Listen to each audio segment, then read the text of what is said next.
영화가 시작되고 한 청년이 길을 걷다가 갑자기 자판기 한 대가 떨어지려는 것을 봅니다. 트럭에서요. 자판기 마니아였던 그는 자판기를 따라 달려가다 그만 세상을 하직하고 맙니다.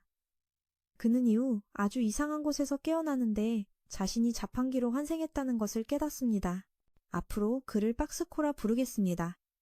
박스코는 물건을 팔아얻는 포인트로 자판기 안의 상품을 마음대로 바꿀 수 있습니다. 동시에 박스코의 생명도 포인트로 계산됐는데 1포인트당 박스코의 생명을 1시간 유지할 수 있습니다.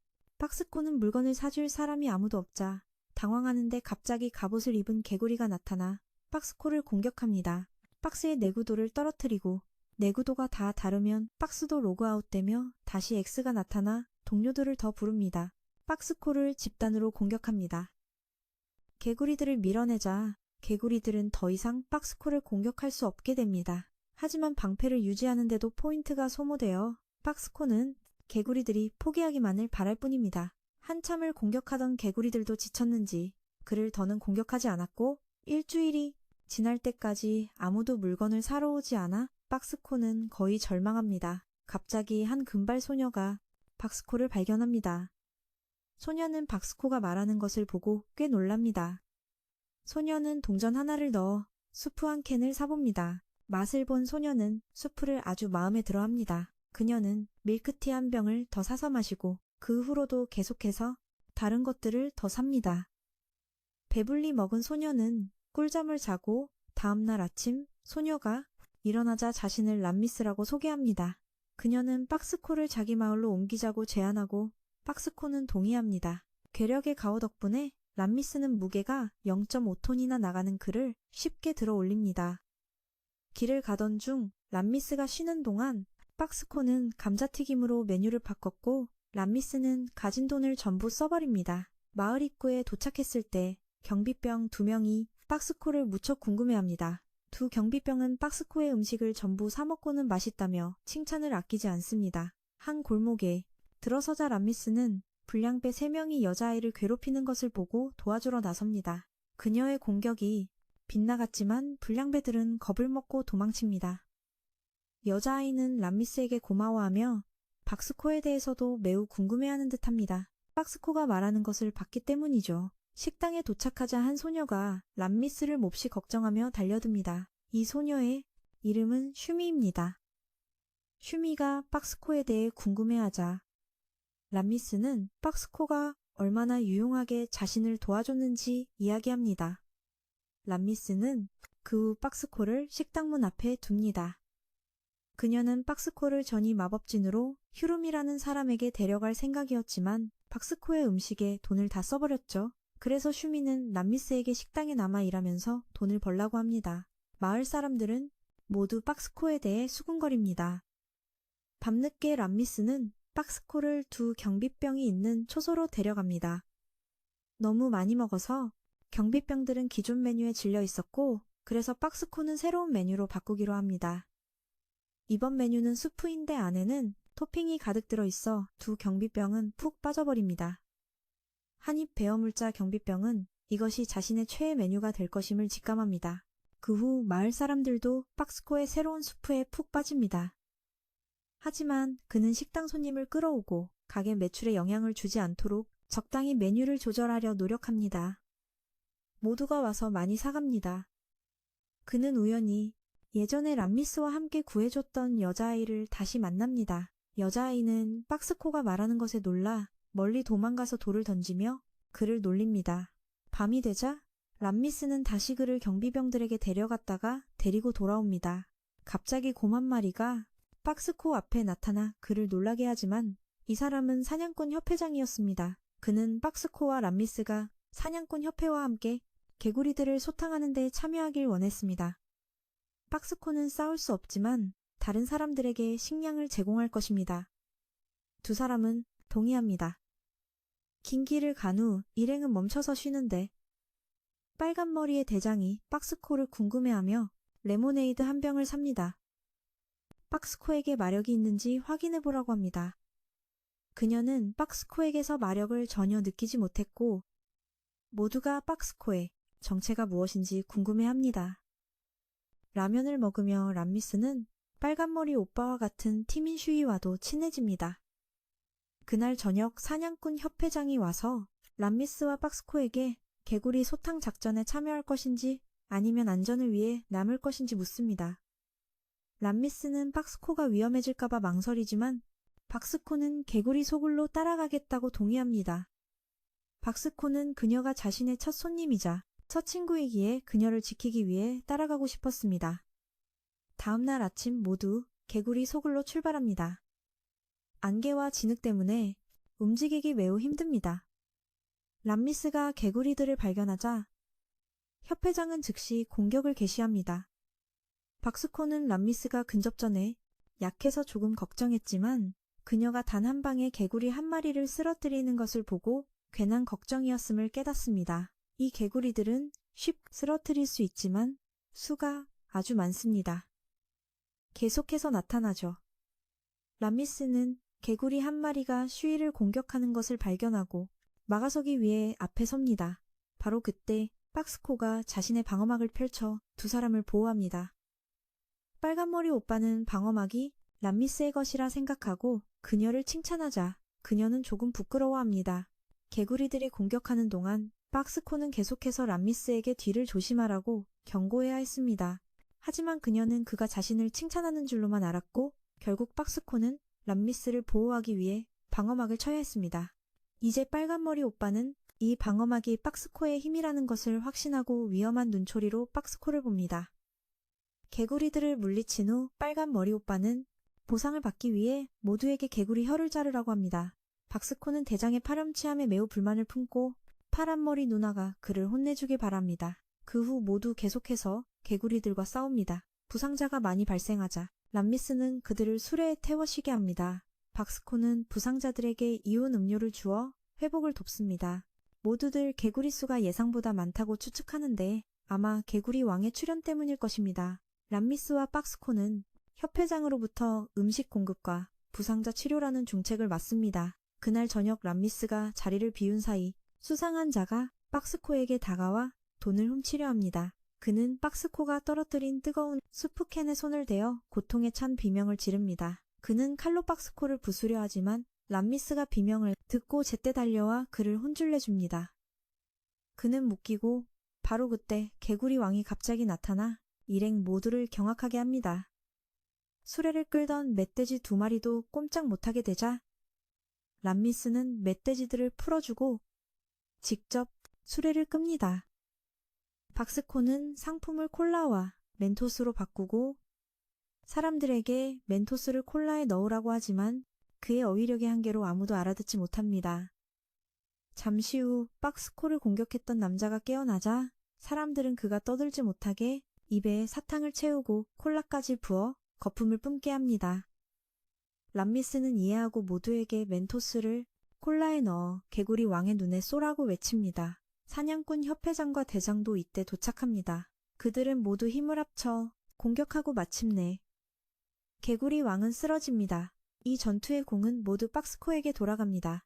협회장은 람미스를 위험에 빠뜨린 것을 사과하고 람미스도 부주의했던 점을 반대로 사과하며 둘은 아침까지 서로 사과를 주고받습니다. 마을로 돌아오자 람미스와 일행은 마을 쪽에서 연기가 피어오르는 것을 발견합니다.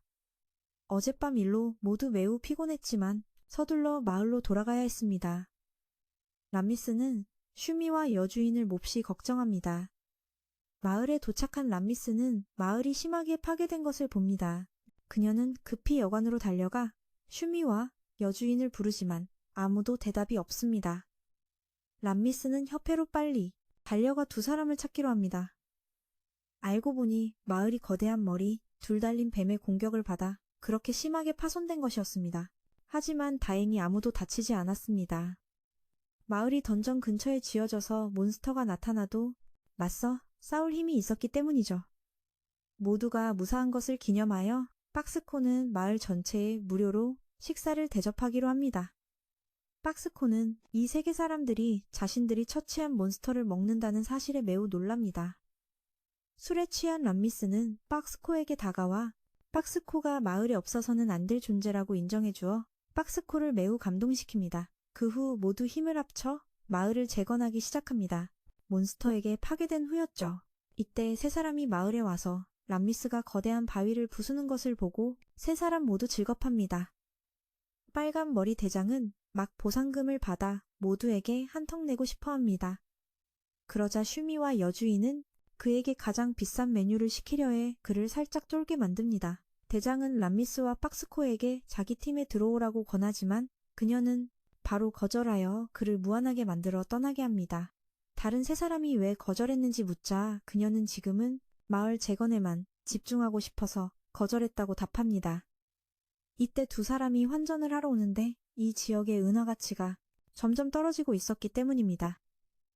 하지만 박스코에게는 환전 기능이 없었고 람미스는 그들이 금화로 무언가를 사면 박스코가 잔돈을 거슬러 줄 것이라는 방법을 생각해냅니다. 금화를 넣고 물건을 사자 박스코는 정말로 은화를 거슬러 줍니다. 예전에 그 교활한 남자가 그것을 보고 위험한 표정을 짓습니다. 아무래도 무언가 음모를 꾸미는 듯합니다. 그 후 한 노인이 그 기능을 체험하고 있었습니다.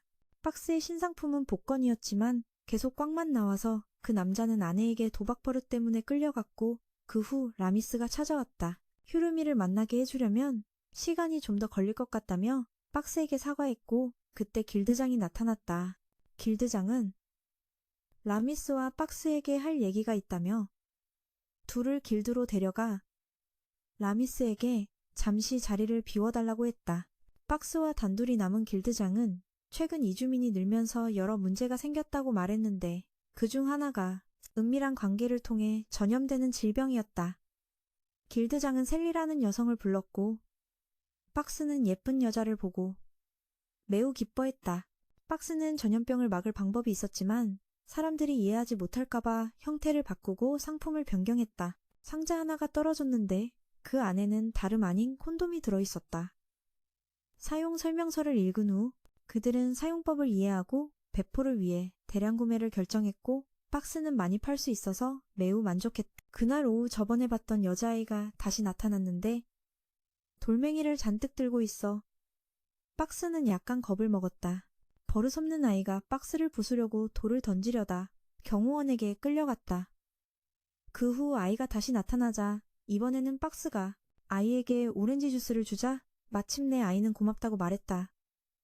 저녁이 되자 라미스는 박스를 목욕탕으로 데려갔다. 그곳에서 박스는 두들겨 맞을 걱정 없이 여자아이들의 몸을 마음껏 구경할 수 있었고 자신이 운이 좋다고 생각했다.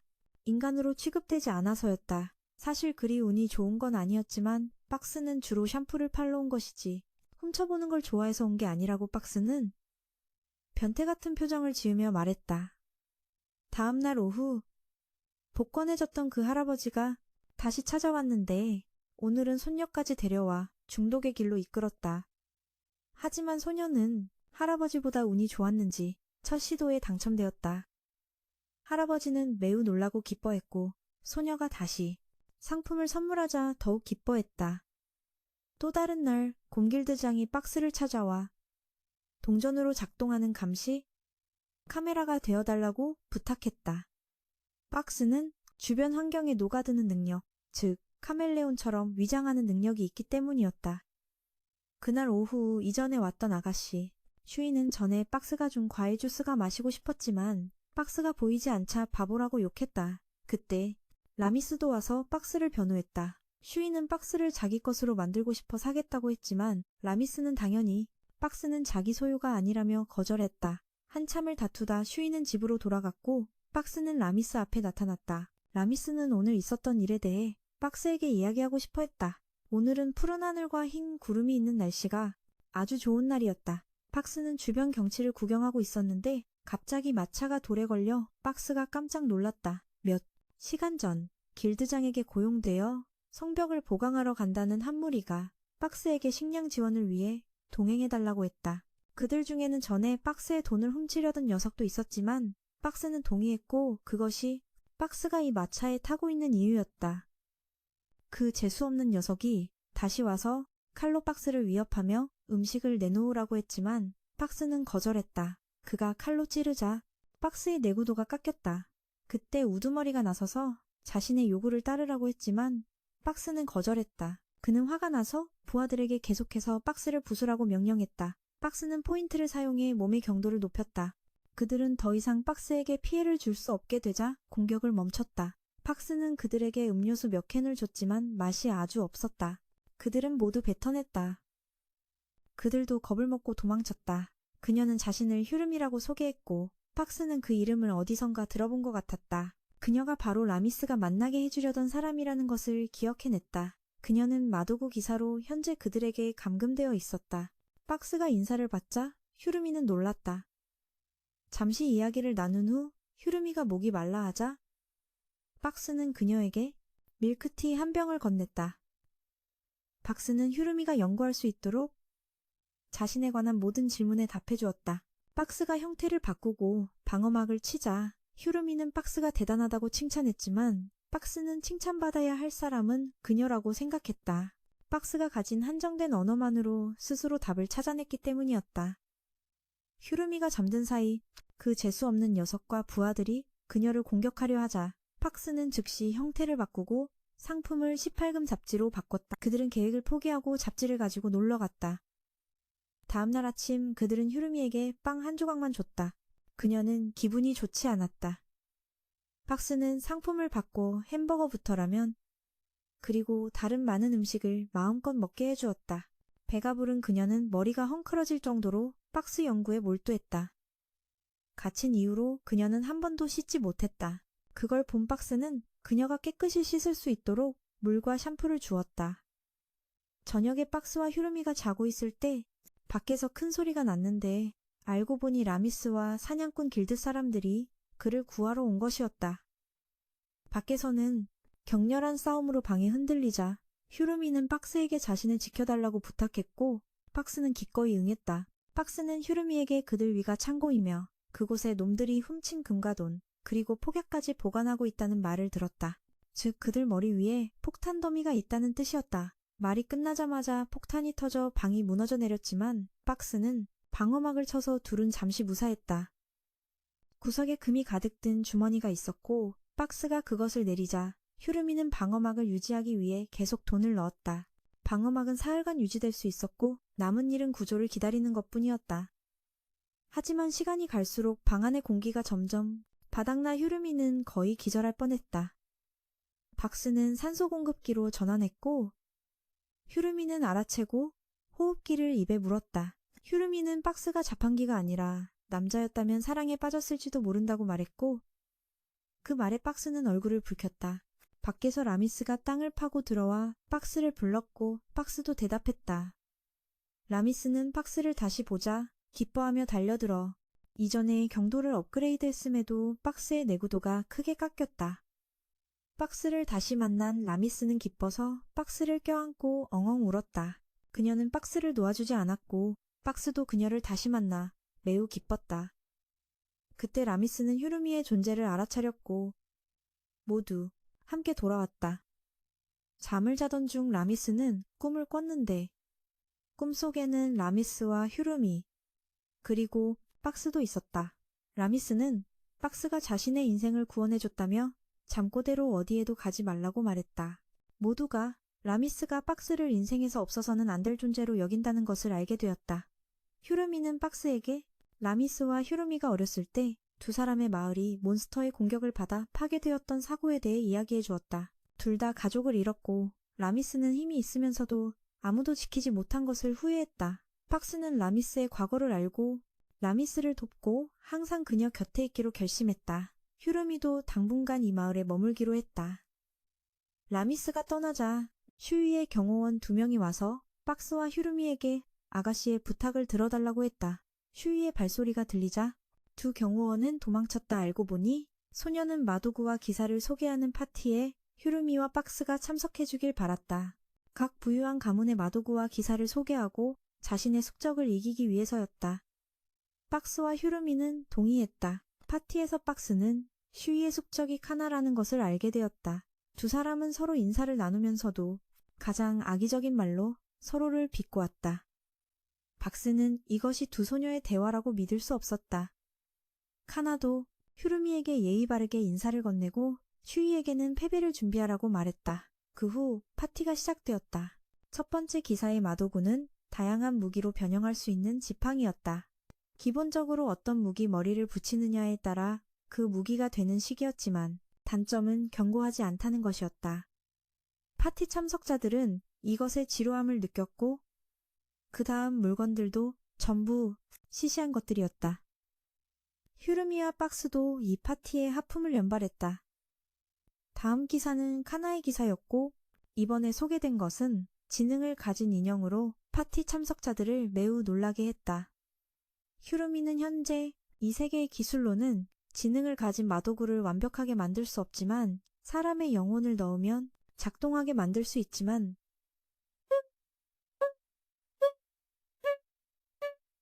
매우 위험해서 금지되었다고 했다.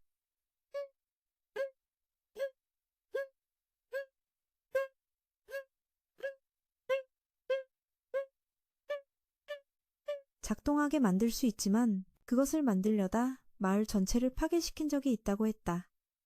말이 끝나자마자 그 인형은 통제불능 상태가 되었고 입에서는 계속 죽여라는 말이 나왔다.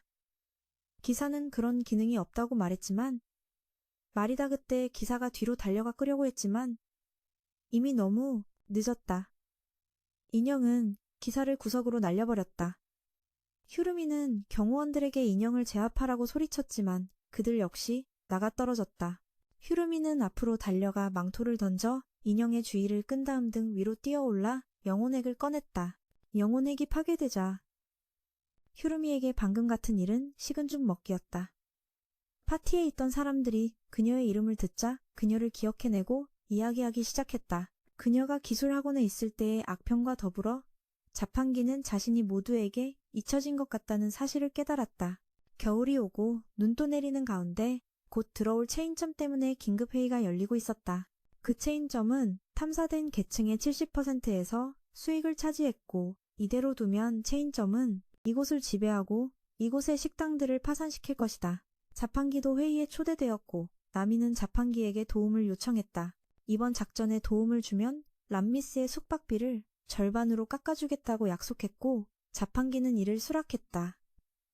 다음 날 자판기와 람미스 그리고 허니까지 체인점을 관찰하러 갔다. 손님들이 길게 줄을 서 있었으니 나미가 그렇게 두려워할 만도 했다 한 사람이 식당에서 나와 자판기 일행에게 인사하며 자기네 가게에서 일해달라고 제안했다. 하지만 당연히 자판기는 거절했다. 식당에 들어가 람미스와 허니가 음식을 맛보니 이 세계의 향신료가 꽤 비싼 탓에 맛이 밍밍했다. 그리하여 그들은 이 식당을 이길 방법을 찾아냈고 모두 다시 한번 회의를 했다. 이번에는 모두가 손님을 끌기 위한 새로운 메뉴를 만들었다. 나미는 자판기에게 평가를 부탁했지만 자판기는 입이 없어서 람미스가 나미에게 자신과 허니가 시식하고 소감을 말하겠다고 했다. 둘 다 음식이 꽤 싱겁다며 간을 더 세게 하면 괜찮을 거라고 평가했다. 자판기는 상품을 바꾸고 모두에게 자신의 양념이 진한 음식을 먹게 해주었다. 그걸 바탕으로 그들이 메뉴를 쉽게 개발할 수 있도록 말이다. 시장을 되찾을 날이 왔다. 마을 사람들이 그 식당 앞에 설치한 가판대에 사람들이 몰려와 음식을 먹었다. 가판대의 음식에 대해 칭찬이 자자했다. 식당 매니저는 손님을 빼앗겨 화가 났고 한 달 후 그 체인점은 매출 감소로 이곳에서 철수해야 했다. 모두 함께 축하했고 그때 붉은 머리 대장이 자판기를 찾아와 겨울이 끝나면 작전에 참여해달라고 했지만 자판기는 거절했다 그러자 그는 지난번에 자판기와 허니를 어떻게 구했는지 이야기했다. 은혜를 입었기에 자판기도 은혜를 갚아야 했지만 람미스의 의견을 들어봐야 했다. 밤이 되자 람미스와 허니는 강가에서 속마음을 털어놓았다. 람미스는 싸우고 싶어 했지만 고통스러운 기억을 떠올리면 강해질 수 없었다.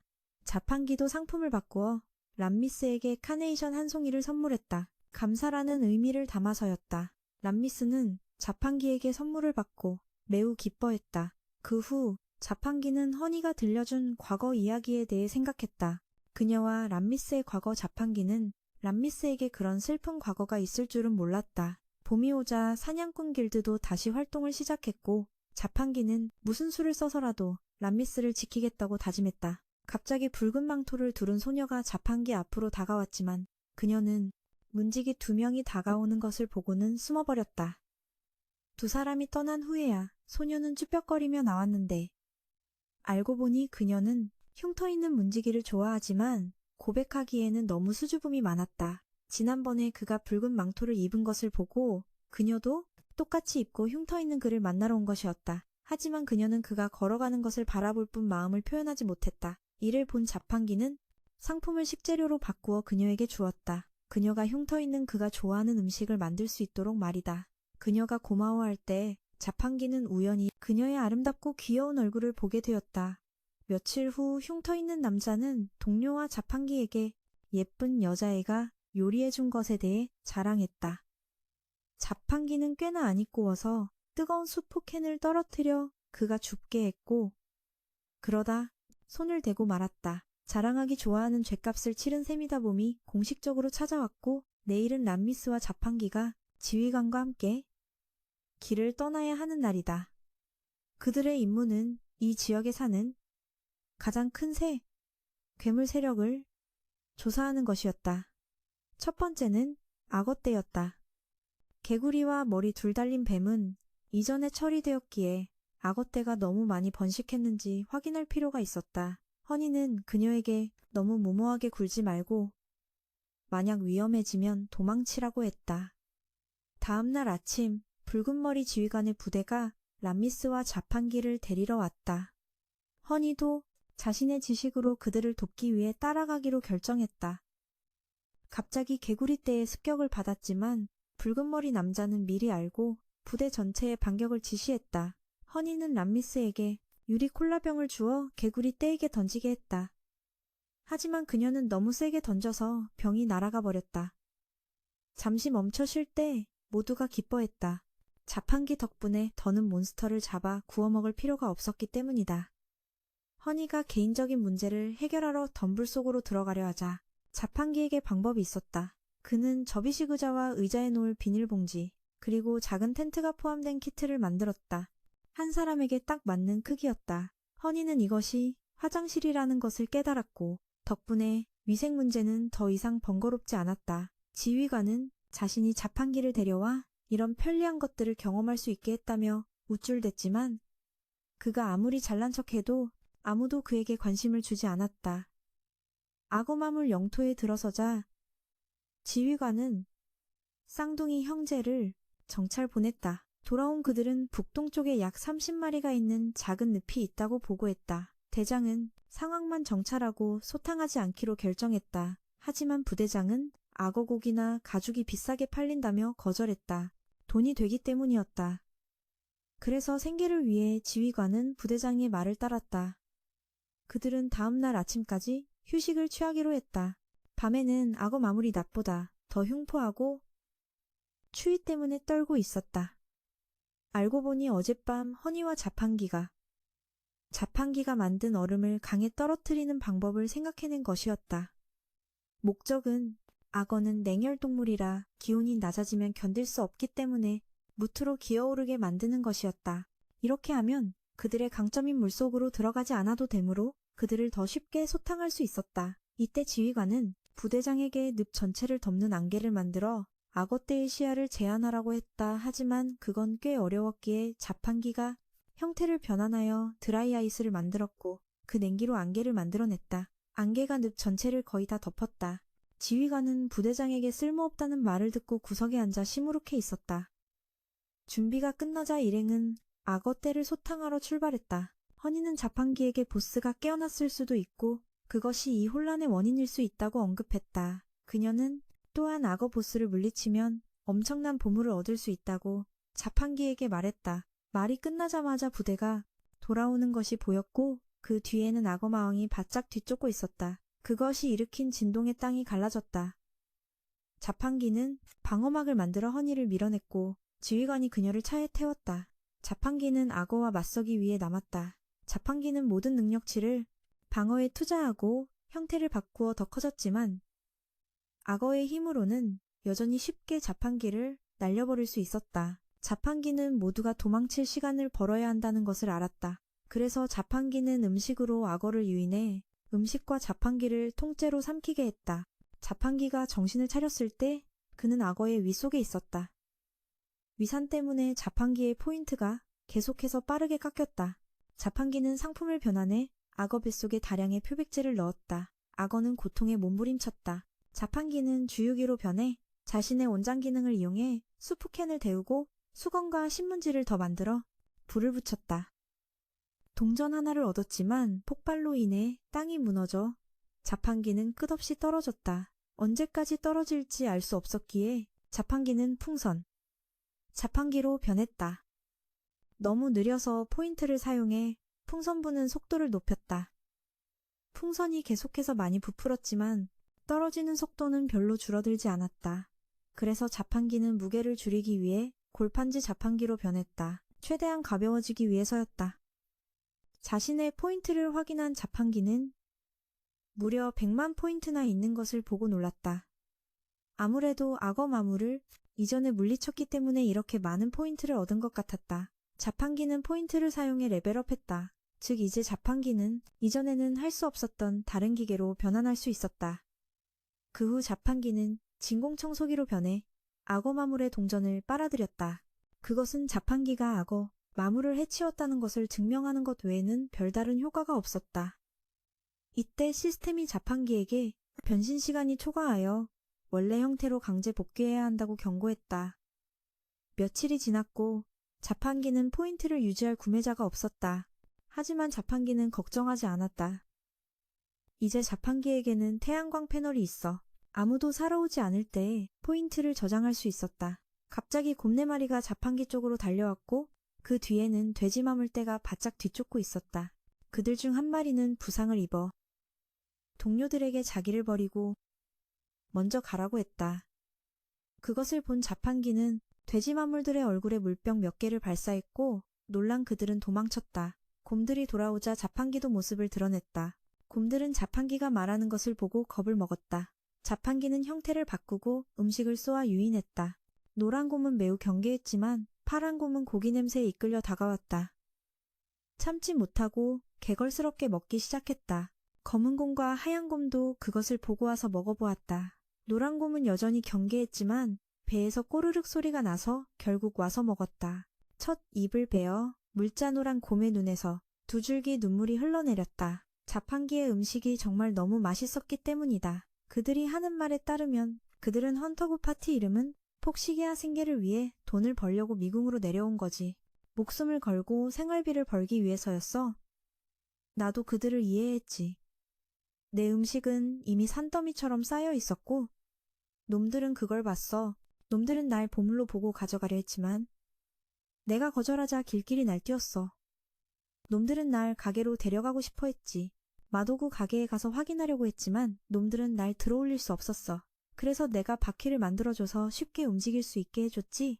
놈들은 또 날 체인점에 팔아서 돈을 벌려고 했지만 당연히 내가 거절했어. 난 결계를 만들어 놈들을 갈라놓았지. 놈들은 겁에 질렸어.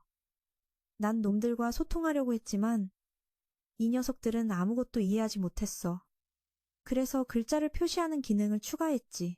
하지만 그건 일본어라서 놈들은 이해하지 못했어. 놈들의 멍청함 때문에 난 피를 토할 만큼 화가 났지. 그 후 아까 그 고기 요리를 내어주자 놈들은 또 개걸스럽게 먹어댔어. 난 이놈들이 먹을 줄밖에 모른다는 걸 깨달았지. 그때 돼지 마물들이 복수하러 돌아왔고 그래서 난 등유 펌프로 변신했어. 하지만 노즐을 내리지 않으면 등유는 나오지 않았지. 다행히 진동 때문에 노즐이 떨어졌고 땅으로 등유가 뿜어져 나왔어. 그 때문에 돼지 마물들은 넘어졌지. 난 느꼈어. 뭔가 이상하다는 걸. 진동이 멈추지 않았거든. 알고 보니 아까 그 진동은 이 불꽃에 휩싸인 해골 때문이었어. 벽까지 녹아내리고 있었지. 곰일행도 이게 화염 해골이라는 걸 알아채고는 날 밀치며 도망쳤어. 마물들은 불에 타서 화염 해골에게 한 마리씩 잡아먹혔어. 놈은 돼지들을 처리한 뒤 우리 일행을 쫓아오지 않고 떠났지. 그놈이 2층의 보스였어. 그날 밤 곰일행이 곤히 자고 있을 때 난 이상한 소리를 들었어. 난 깨우려고 했지만 놈들은 너무 깊이 잠들어 있었어. 그러자 도깨비불들이 다가오는 게 보였어. 저 도깨비불을 처리하지 않으면 화염 해골이 다시 찾아올 거야. 난 놈들에게 3개의 물병을 줘서 도깨비불의 불을 끄게 했고 노란 녀석이 앞으로 나아가 놈들을 물리쳤어. 난 이 녀석들이 꽤 빠르고 전혀 약하지 않을 줄은 몰랐어. 새는 내가 자의식을 가졌다는 걸 알아챘고 난 이번에야말로 놈들이 날 이해할 거라 생각했지만 아닌 놈들은 내가 무슨 말을 하고 싶은지 이해하지 못했어. 난 화가 나서 미칠 것 같았지. 다음날 아침 미궁 출구를 찾고 있을 때였어. 곰일행이 곰길드장의 목소리를 들었고 라미스의 목소리도 들었어. 마침내 라미스도 날 발견했지. 그녀는 빛의 속도로 달려왔고 난 내구도를 올려야만 했어. 모두가 다시 만났지. 라미스는 그 전에 지휘관에게 날 찾지 못하면 험한 꼴을 보게 될 거라고 협박했었대. 그래서 모두가 함께 날 찾으러 왔던 거야. 곰길드장도 폭식 파티에게 감사 인사를 하고 감사의 의미로 식사를 대접했어. 그때서야 폭식 파티는 내가 의지를 가지고 있고 자신들의 말을 전부 알아들었다는 걸 깨달았지. 날 찾았으니 일행은 미궁을 빠져나왔어. 곰 길드장은 내게 이번 목적이 날 찾는 것뿐만 아니라 2층의 보스인 화염해골을 토벌하는 것이기도 하다고 말했어. 그놈이 다른 헌터들에게 위험하기 때문이야. 길드장은 남은 말을 빨간머리 지휘관에게 넘겼어. 이건 그의 요청이었으니까.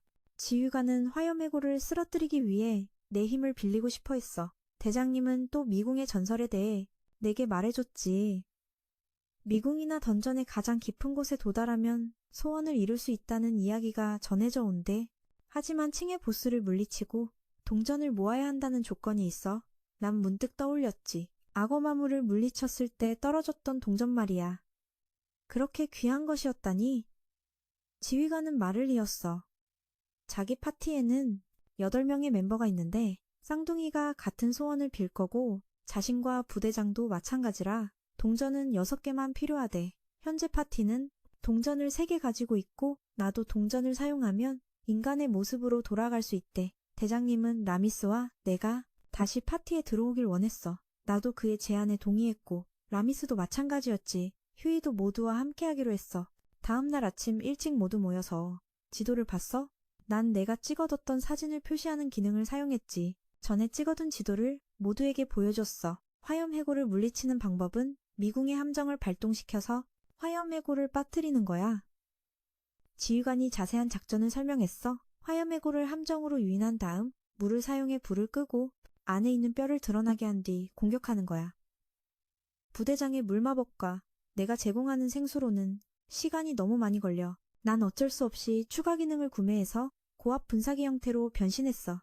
하지만 문제는 내가 하루에 2시간만 변신할 수 있다는 거야.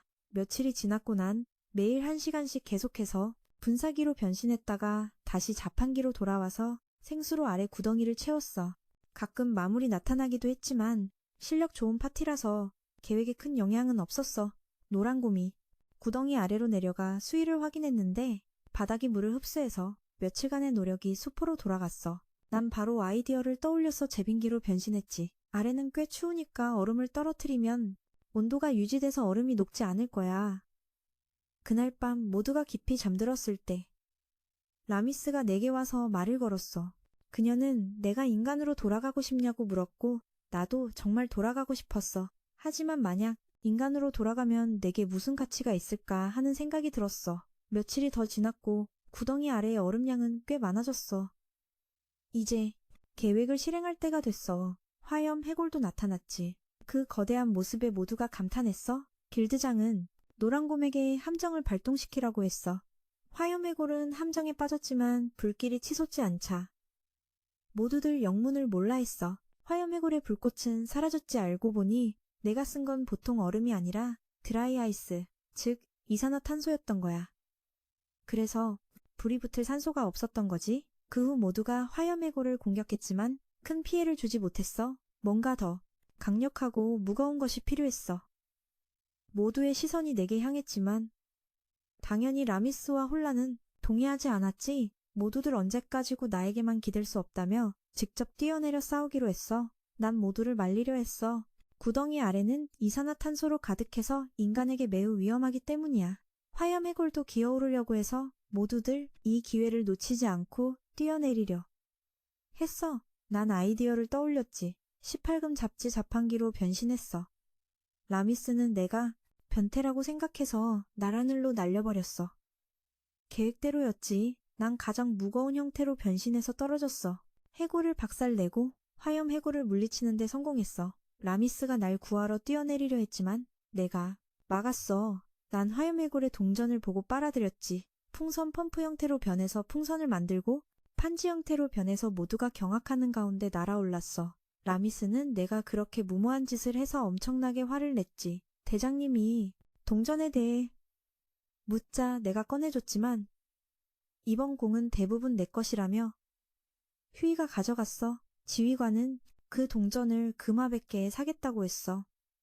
돈 얘기를 듣자 난 눈이 번쩍 뜨여 바로 동의했지. 모두 함께 돌아갔어. 이걸로 미궁 탐험은 끝났어.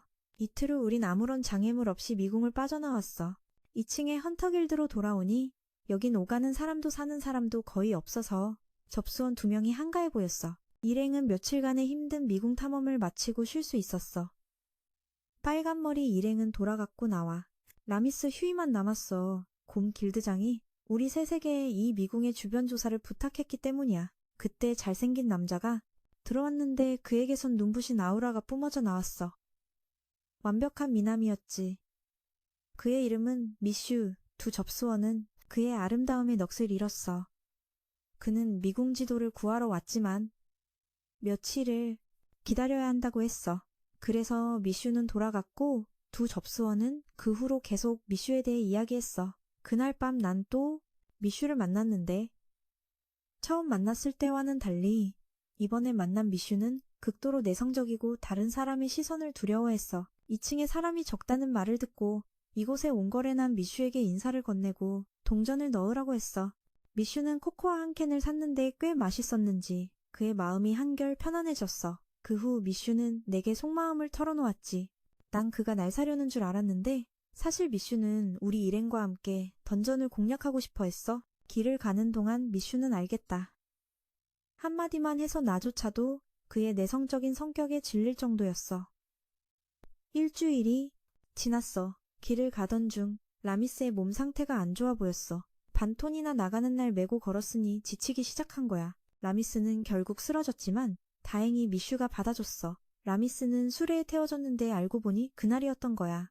그래서 몸이 약했던 거지. 그걸 본 나는 상품을 바꾸어 라미스에게 생리대를 줬어. 난 이어서 세탁기 형태로 변해 라미스의 옷을 빨아줬고 그녀는 무척 고마워했어. 출발한 지 몇 달 후 미슈도 예전보다 마음을 열었어. 길을 가던 중 노란 곰이 멈추라고 했어. 뭔가 냄새를 맡은 것 같았지. 그는 파란 곰을 불렀어. 확인해보니 몇몇 남자들이 앞에 있는 걸 알았지만 이곳엔 원래 헌터가 없었기에 미수는 알 수 있었습니다. 그자들이 자신을 찾아온 것이니 혼자 가겠다고 했지만 라미스는 혼자 가는 건 위험하다며 반대했습니다.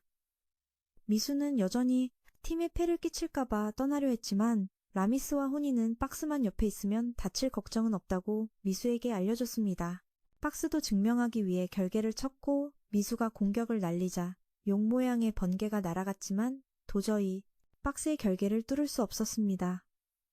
공격은 천점이 깎였는데 미수의 힘이 그 절반이나 됐기 때문입니다. 박스가 믿을만하다고 생각한 미수는 계속해서 일행과 함께하기로 결정했습니다. 미수의 말에 따르면 저쪽 5명 중 3명은 상급 검사이고 나머지 2명은 4대 원소를 모두 사용할 수 있는 마법사라고 합니다. 마침내 양측은 마주쳤고 에쿠눈이 이 무리의 리더였습니다.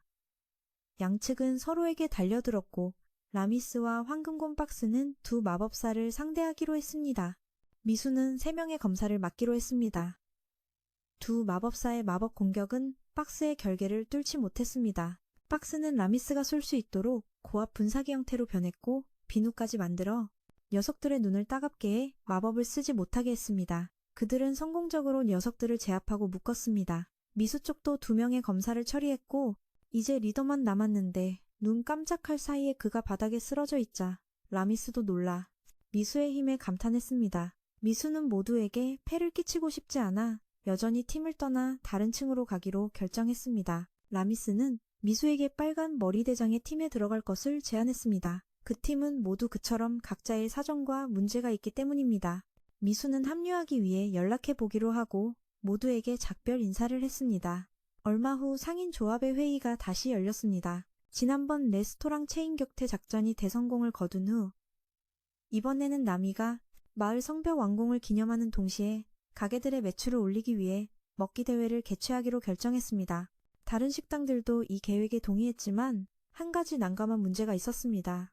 이번 대회에 위장 파괴자, 우주 블랙홀이라 불리는 대식가, 악마그룹과 빨간 머리팀의 스이가 참가한다는 것이었습니다. 모두들 이 끝없는 구멍들을 어떻게 감당할 음식을 준비해야 할지 몰라 박스팀에게 도움을 요청했습니다. 박스는 물 대신 콜라를 사용하자는 의견을 냈습니다.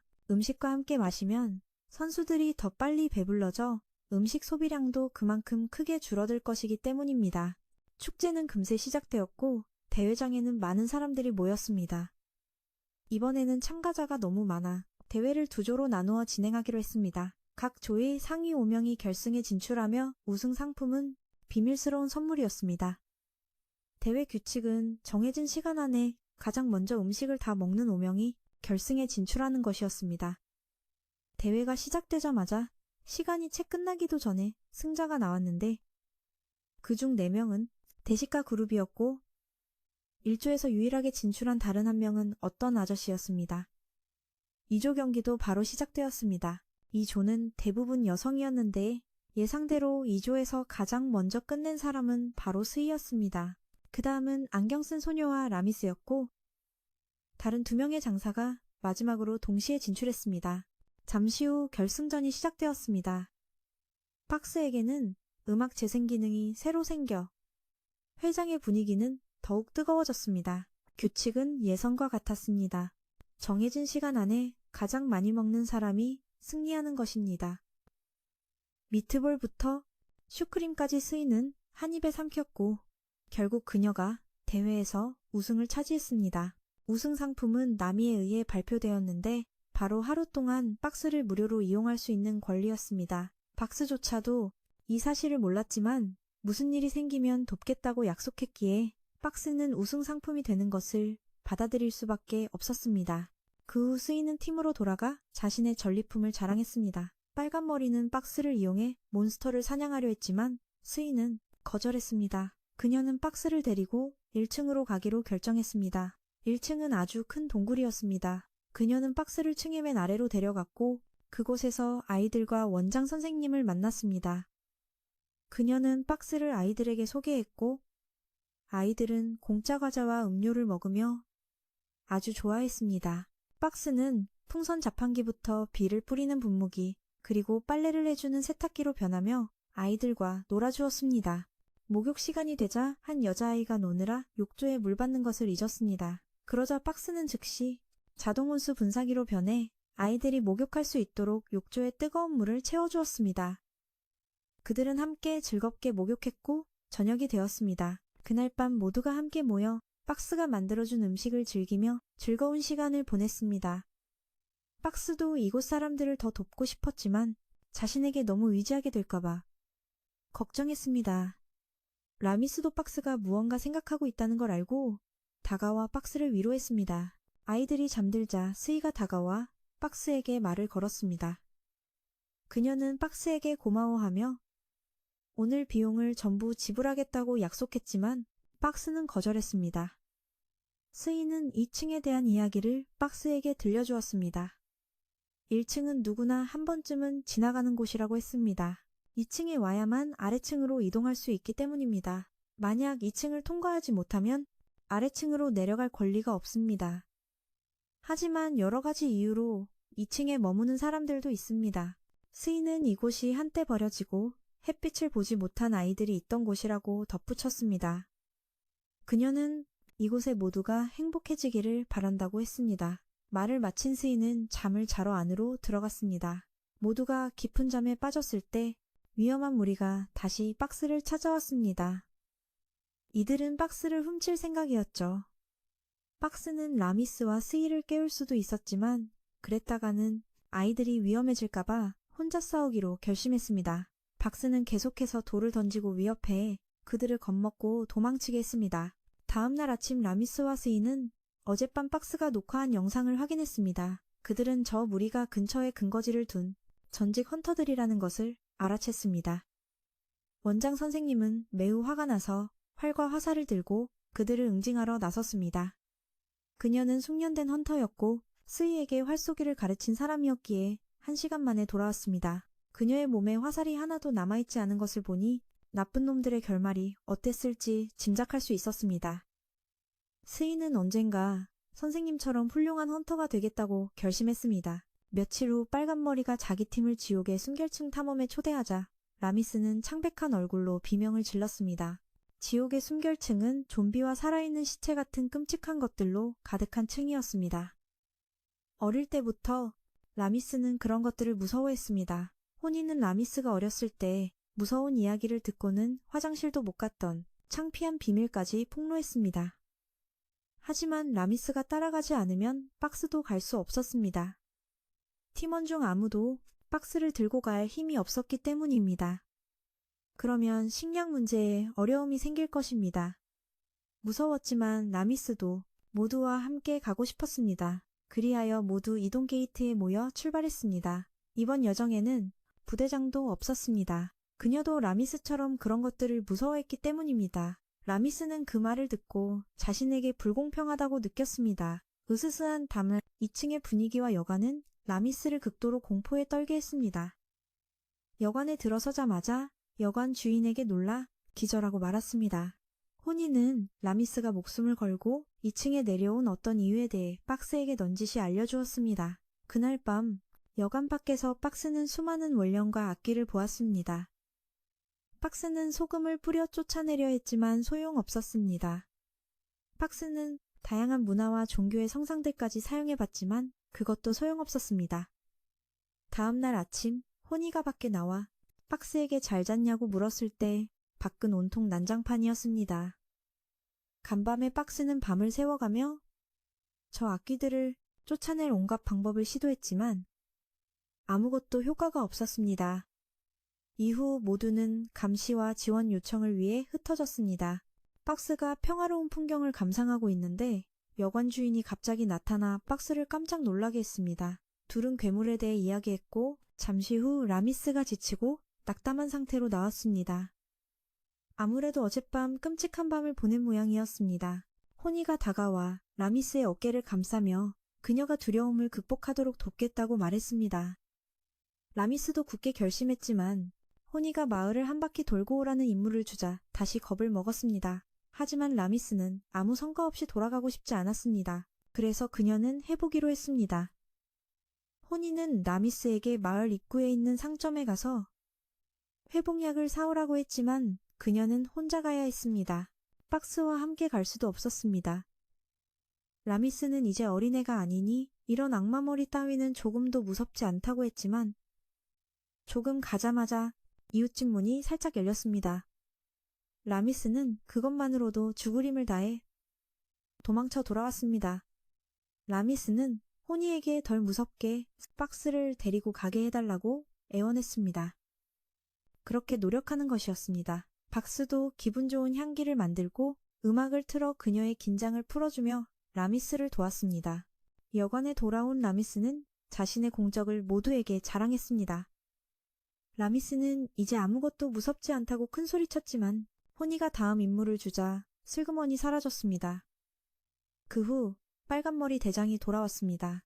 그는 미식가 파티 소속이고 미스미스는 빨간머리에게 연락해 파티에 가입하려 했으며 이번 여정은 미스미스의 가입 여부를 결정하게 됩니다. 파티의 이번 목표는 이 계층의 보스인 영혼의 왕을 찾아 쓰러뜨리는 것입니다. 임무 시작. 소리의 라미스는 너무 무서워서 박스를 찌그러뜨릴 뻔했습니다.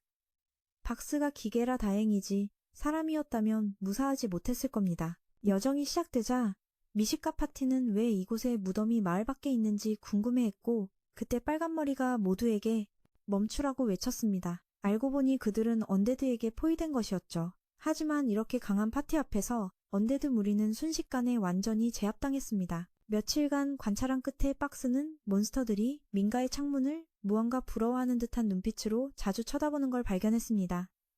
한 좀비 소년이 박스에게 다가왔는데 박스의 음식을 원하는 듯 했습니다. 소년은 여는 법을 몰라 병을 그대로 물어뜯었고 그 후로도 매일 좀비 소년은 찾아왔습니다. 하지만 오늘 밤은 박스가 마을 밖에서 자는 첫날이라 박스는 더 이상 좀비 소년에게 물을 줄 수 없었죠. 그런데 잠시 후 박스는 익숙한 좀비의 기척을 느꼈지만 다가오는 건 단 하나뿐이었습니다. 바로 지난 며칠간 찾아왔던 그 좀비 소년이었죠. 그걸 본 쌍둥이 형제가 창을 겨눴습니다. 박스가 소리쳐 막으려 했지만 너무 늦었습니다. 창이 좀비 소년을 쓰러뜨렸죠. 알고 보니 소년은 동전을 넣으러 오던 길이었지만 너무 늦고 말았습니다. 박스는 몹시 슬펐지만 안전이 최우선이기에 그들을 탓할 수는 없었죠. 며칠 후 대장은 보스 영혼의 왕의 위치를 알아냈습니다. 그는 대마법사로 다양한 속성 마법을 사용할 수 있으며 엄청난 마력을 지녀 마법을 연속으로 사용할 수 있었습니다. 그래서 지휘관은 박스에게 마법을 막을 방어막을 쳐달라고 부탁했죠. 그리고 나머지 사람들은 돌격하기로 했습니다. 모두 그의 계획에 동의했고 얼마 지나지 않아 그들은 영혼의 왕이 사는 곳을 찾아냈습니다. 영혼의 왕의 부하 몬스터는 20마리가 조금 넘었고 그리 많지는 않았지만 대장은 보스에게 접근하기 전에 수를 줄이고 싶어 했습니다. 그러자 박스는 기름 자판기로 변신했고 사람들은 아직 그게 기름인 줄 몰랐지만 호니가 불을 붙이라고 외치자 그제야 알았죠. 그들은 기름병을 아래로 던지고 회수 기능을 이용해 플라스틱 병을 없애 기름을 넓게 퍼뜨렸습니다. 기름은 도깨비불에 옮겨부터 타오르기 시작했죠. 모든 것이 불탔고 박스는 불을 막는 방어막을 쳐서 팀원 모두가 앞으로 나아갈 수 있게 했습니다. 영혼의 왕은 그들이 다가오는 걸 보고 번개 마법을 사용했지만 박스의 방어막을 뚫지 못했습니다. 영혼의 왕도 자신의 마법이 막히자 놀란 듯했죠. 빨간 머리와 슈이가 영혼의 왕을 공격하자 그는 돌벽을 세워 공격을 막는 동시에 모두를 고립시켰습니다. 라미스가 그에게 달려들어 주먹을 날렸지만 그의 얼음과 바람 마법에 그녀와 박스 모두 날아가 버렸습니다. 하지만 힘의 가호 덕분에 그녀는 뒤로 밀려나기만 했을 뿐이었죠. 그러자 그는 땅을 갈라 라미스를 떨어뜨리려 했지만 박스가 골판지로 변신해 라미스가 가뿐하게 올라올 수 있게 도왔습니다. 영혼의 왕이 라미스를 공격하려 했지만 슈이와 다른 사람들이 사다리를 만들어 그의 마법을 깨뜨렸습니다. 마법을 잃은 영혼의 왕은 곧바로 라미스에게 뛰어올라 두 동강이 나버렸죠. 영혼의 왕은 마지막 말을 남겼습니다. 모든 게 그렇게 쉽게 끝나지는 않을 거라고 말이죠. 갑자기 거대한 중력구체가 떨어져 그들 모두를 덮쳤습니다. 그 공격으로 대부분의 사람들이 정신을 잃었죠. 강한 자들만이 간신히 일어설 수 있었습니다. 바로 미스 대장. 그리고 박스와 라미스였죠. 지휘관이 모자를 집으려 할 때 검은 싹에 돋아나더니 눈이 달린 검은 구체를 만들었습니다. 그 구체는 이내 한 인물로 변했죠. 그는 자신을 염라대왕이라 칭했습니다. 아까 그 구체는 이 녀석의 짓이었고 그는 박스의 정체도 알고 있었죠. 미스가 바위 뒤로 달려가 그를 기습하려 뛰어올랐지만 그건 그의 환영일 뿐이었습니다. 그는 미스를 멀리 날려 기절시켰죠. 그때 호니가 정신을 차리고 기름병을 던져 슈이가 쏘아 폭발시켰습니다. 그 틈을 타 라미스는 부상자들을 안고 후퇴하려 했지만 그가 호니와 슈이를 붙잡아 둘 다 기절시키고 말았습니다. 이제 거의 모두가 쓰러졌고 남은 건 라미스뿐이었죠. 그녀는 몹시 분노하여 공격하러 달려들었지만 그를 전혀 건드릴 수 없었습니다. 박스는 라미스에게 진정하라고 했지만 지금 당장 무언가 하지 않으면 모두 죽을 상황이었습니다. 박스도 계획이 있었지만 만에 하나 잘못되면 라미스가 헛되이 희생될 위험이 있었습니다. 그야말로 진퇴양난의 상황이 이럴 때 필요한 건 바로 우정의 힘입니다. 라미스와 박스는 끝까지 싸우기로 결심했죠. 박스는 수많은 풍선을 만들어 라미스를 밀어 올렸습니다. 자신의 모든 힘을 다해서요. 라미스가 염라대왕에게 돌진하자 그가 마법으로 공격하려 했지만 박스가 모든 풍선을 밀어 올려 그의 시야를 가리는 동시에 공격까지 막아냈습니다. 라미스는 그 기회를 틈타 날아올라 그의 팔을 걷어차 부러뜨렸죠. 팔을 잃자 그는 사라지면서 언젠가 다시 만나자는 말을 남겼습니다. 라미스는 호니의 상태를 살피러 달려갔습니다. 빨간 머리도 깨어나 슈이에게 달려갔습니다. 둘은 다른 두 사람을 살리기 위해 심장 마사지를 시작했죠. 박스도 무언가 깨닫고 심장 제세동기로 변신했습니다. 하지만 이전 세계 사람들도 이걸 쓸 줄 아는 사람은 드문데 하물며 이 세계 사람들은 오죽할까요? 박스는 모험을 걸고 라미스에게 사용 설명서를 건넸습니다. 라미스는 어느 정도 이해한 듯 보였죠. 이제 모든 것은 그녀에게 달렸습니다. 회복 확률을 높이기 위해 박스는 남은 모든 포인트를 손재주에 투자했습니다. 박스는 전기 충격을 시작했고 라미스는 호니가 깨어나도록 필사적으로 심장 마사지를 했습니다. 이제 틀렸나? 싶었을 때 그녀가 서서히 정신을 차렸습니다. 옆에 있던 슈이도 마찬가지였죠. 지휘관은 기뻐서 슈이에게 달려가 껴안았습니다. 그녀가 숨쉬기 힘들 정도로 말이죠. 여관으로 돌아오자 미스는 자신의 성급한 행동 때문에 파티 전체를 위험에 빠뜨렸다며 모두에게 사과했습니다. 모두 미스를 용서해 주었습니다. 며칠 후 허니와 다른 사람들이 회복되자 파티는 마을로 돌아가 곰 길드장에게 염라대왕의 출현을 보고했습니다. 곰 길드장 역시 염라대왕에 대해 알고 있었습니다. 그는 마왕을 섬기는 자, 즉 그의 배후에는 훨씬 더 강한 자가 있다는 뜻이었죠.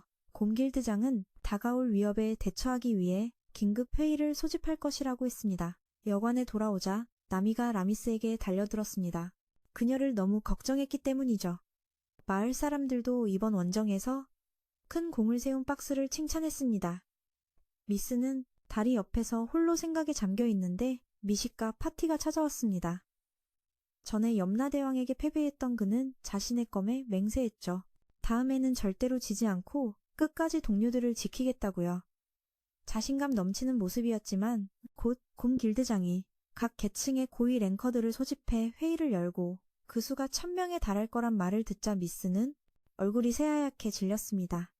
한편 빨간머리도 소원을 이루고 싶어 하면서도 동료조차 지키지 못하는 자신에 대해 생각하고 있었죠. 쌍둥이와 부대장이 다가와 그가 평소의 자신감을 되찾을 수 있도록 위로해 주었습니다. 얼마 지나지 않은 일은 아침 라미스는 박스를 데리고 마을을 나섰습니다. 박스는 어디로 가는지도 몰랐죠. 라미스는 박스를 둘이 처음 만났던 곳으로 데려갔습니다. 그녀는 박스에게 많은 이야기를 털어놓았죠. 호니와 슈이도 찾아왔고 세 사람은 차례로 박스에게 키스를 해주었습니다. 그리고 이야기는 여기서 끝이 납니다.